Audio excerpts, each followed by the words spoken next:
सबको नमस्कार। पहाड़ का मैं पर्यवेक्षक बनने का ये तीसरा चौरन में मेरा कालिम्पोंग में दौरा है और तीसरी चौरन जो दौरा है उसमें देखा पहाड़ में भारतीय जनता पार्टी बढ़ रहा है। भारतीय जनता पार्टी का जो ग्रास रूट लेवल में जो संगठन है बहुत मजबूत हुआ है और गोरखा जनमुक्ति मोर्चा और दूसरा पार्टी से हर रोज़ ज्वाइनिंग हो रहा है।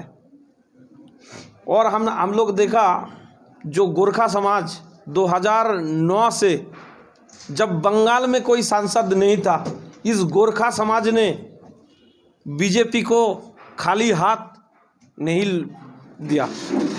2009 से बार बार सांसद दे रहा है दार्जिलिंग का लोग भारतीय जनता पार्टी। इस बार भी जो पहाड़ का तीनों सीट है, दार्जिलिंग, काशियांग, कालिम्पोंग सीट, भारतीय जनता पार्टी बहुत मत से इस तीनों विधानसभा क्षेत्र में जीतेंगे।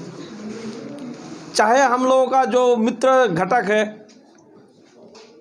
केस का वजह से, पोलोवेन का वजह से दूसरा तरफ चला गया, फिर भी हम लोग जो यह भी हमारा कुछ घटक दल है, इस घटक दल को लेके हम लोग ये तीनों सीट में मजबूत के रूप में इस सीटों में हम लोग जीतेंगे।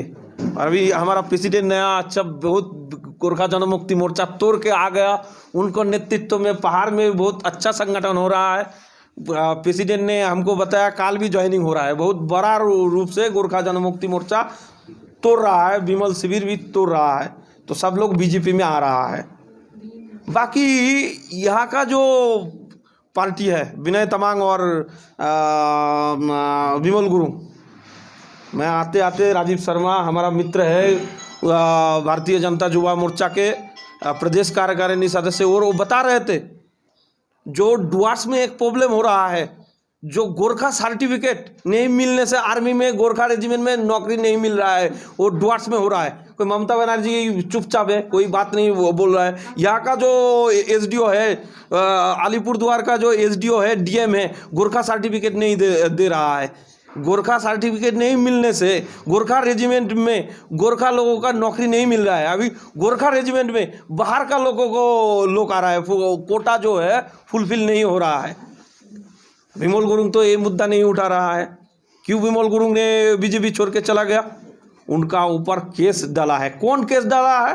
ये बंगाल सरकार ने उसको केस डाला है और केस के वजह है कितना गोरखा समाज, गोरखा लोगों का हत्या हुआ है।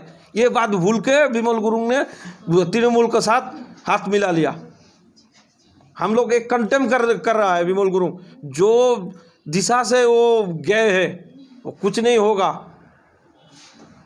जो गोरखा समाज का जो स्थायी राजनीतिक समाधान है वो ये भारतीय जनता पार्टी ही करेगा। भारतीय जनता पार्टी प्रदेश में आने वाला है और गोरखा समाज का जो स्थायी राजनीतिक समाधान भारतीय जनता पार्टी करेंगे। आपने कहा कि भाजपा को कभी भी यहाँ का पहाड़ के लोग हैं उन्होंने खाली हाथ कभी नहीं दिए, तो जो पहाड़ के लोग चाहते हैं उन लोगों को तो अभी तक कुछ नहीं मिला है। तो भाजपा की तरफ से इलेक्शन के आगे कुछ मिलेगा गोरखाओं को?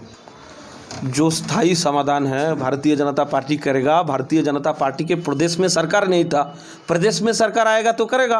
प्रदेश में जब सरकार बन जाएगा और दिल्ली में भारतीय जनता पार्टी की सरकार है, दोनों सरकार मिलके पहाड़ में एक नया जो ये वातावरण तैयार होगा और राजनीतिक समाधान भी होगा इसका।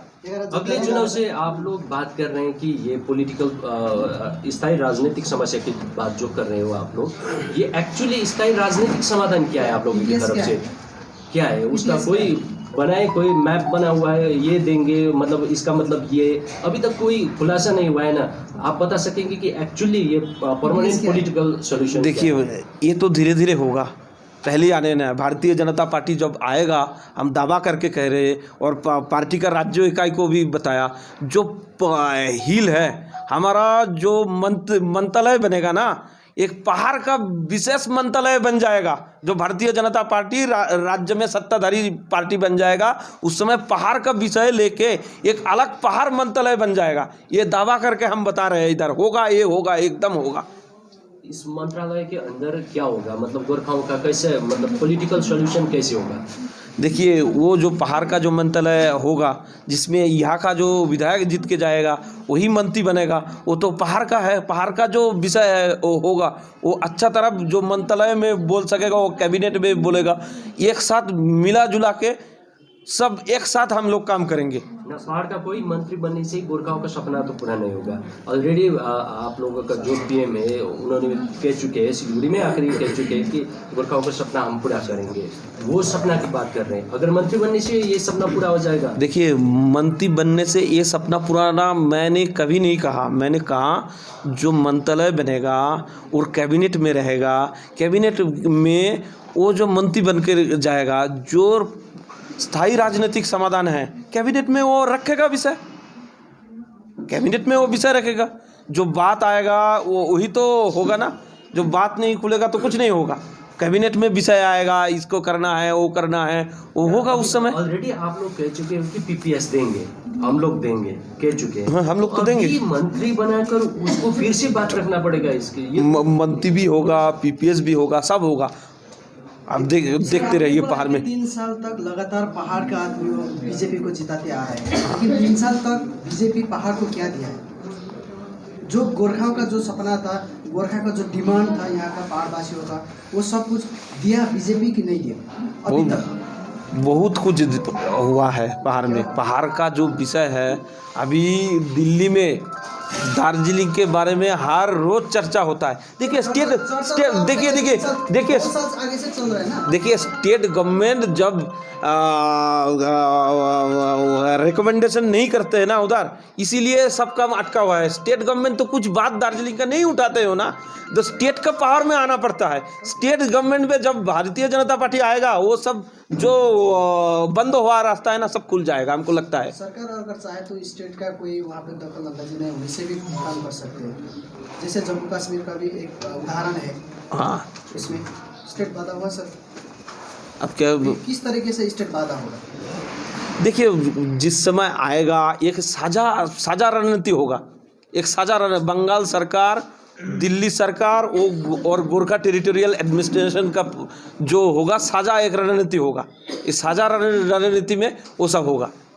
एक आरोप है आप लोगों का, जैसे कि स्टेट बीजेपी डबल स्टैंड कह रहा है कि दिलीप बोस जी जो है वो कह रहा है कि यहाँ का गोरखालैंड का एजेंडा हमारा नहीं है, ठीक है। तो फिर आप लोग यहाँ कहते हैं कि हम पीपीएस देंगे, और आपका जो घटक दल है, ठीक है, वो लोग सेपरेट इस तरह से कर रहा है जनता को, पीपीएस गोरखालैंड है, तो ठीक है। तो ये अल्टीमेटली क्या हुआ कि दार्जिलिंग पहाड़ का जो डिमांड है उसके तो अगेंस्ट में है ना बीजेपी, क्या कहेंगे आप? ये इसका अगेंस्ट में नहीं है। हम लोग सब बैठेंगे, पहाड़ का लीडर तैयार हो जाएगा, एक साथ बैठेंगे। अभी ये जो विषय है, बंगाल सरकार जो बन जाएगा, उस समय हम लोग यहाँ का जो गोरखा समाज, गोरखा लीडर है, सब एक साथ बैठ के हम मिलजुल के ये तैयार करेंगे। अभी ये बात बताने का भी समय नहीं हुआ है। बंगाल में बीजेपी अगर आएगा तो क्या बंगाल विभाजन होगा? देखिए, ये बात पे हम कोई टिप्पणी नहीं करेंगे। क्या विभाजन होगा, नहीं विभाजन होगा, ये अभी ये समय नहीं होगा। दार्जिलिंग का लोग का जो जितना भी डिमांड है वो तो अलग स्टेट है, अलग स्टेट बोलने से अपना बंगाल से अलग है, क्या वो आप लोग एक्सेप्ट करेंगे? देखिए, ये बंगाल बीजेपी तय नहीं करेगा, ये बीजेपी का राष्ट्रीय नेतृत्व तय करेगा। ये जो सेंट्रल कैबिनेट तय करेगा। इस विषय पे हम कुछ नहीं बताएंगे। नहीं, आप दावे से बोल रहे हैं बीजेपी देगा देगा देगा। अरे यहाँ का जो पॉलिटिकल डिमांड है सब देगा। वही तो पॉलिटिकल डिमांड तो यहाँ का गोरखालैंड है ना। अरे तो ये गोरखालैंड देगा। अगर हम लोग दूसरा पार्टी गोरखालैंड मुद्दे पे चुनाव लड़ेगा तो उस समय देखा जाएगा। हम लोग तो गोरखालैंड के डिमांड पे चुनाव नहीं लड़ रहे हैं ना। हम लोग तो पहाड़ का जो विकास है, देखिए पहाड़ का क्या विकास हुआ है, कुछ नहीं है। पहाड़ का एक भी यूनिवर्सिटी नहीं बना, पहाड़ का मेडिकल कॉलेज नहीं बना, पहाड़ का जो डेवलपमेंट होना चाहिए, पानी का जो समस्या है वो कुछ नहीं हुआ है। हम लोग तो पहाड़ का डेवलपमेंट के लिए लड़ रहा है। पहाड़ का डेवलपमेंट तो पश्चिम बंगाल सरकार भी कर रहा है। अभी आके आप लोग भी डेवलपमेंट ही करेंगे। गोरखालैंड का बात क्या हो रहा है सर? एक बात देखिए, वो गोरखालैंड का विषय में हमारा इधर का जो जिला अध्यक्ष है वो भी थोड़ा बताएंगे क्या है, उनसे भी पूछिए आप। सुनिए लास्ट ये जो चुनाव के आगे जो 11 जनजाति का मुद्दा देने वाला था, ठीक है, लेकिन अभी तो ये सिनारियो चेंज हो रहा है ना, नहीं देने जैसा दिख रहा है। क्या वो भी धीरे धीरे हो जाएगा। हमको तो सुनिए चुनाव का सुनिए पहले वो चुनाव के आगे देंगे ऐसा यानी वो हो जाएगा, वो हो जाएगा। बंगाल सरकार बनने दीजिए, बंगाल सरकार बनने दीजिए, हम वो हो जाएगा। आपका कि बंगाल में अगर हम लोगों का अगर सत्ता में आए हम लोग तो जो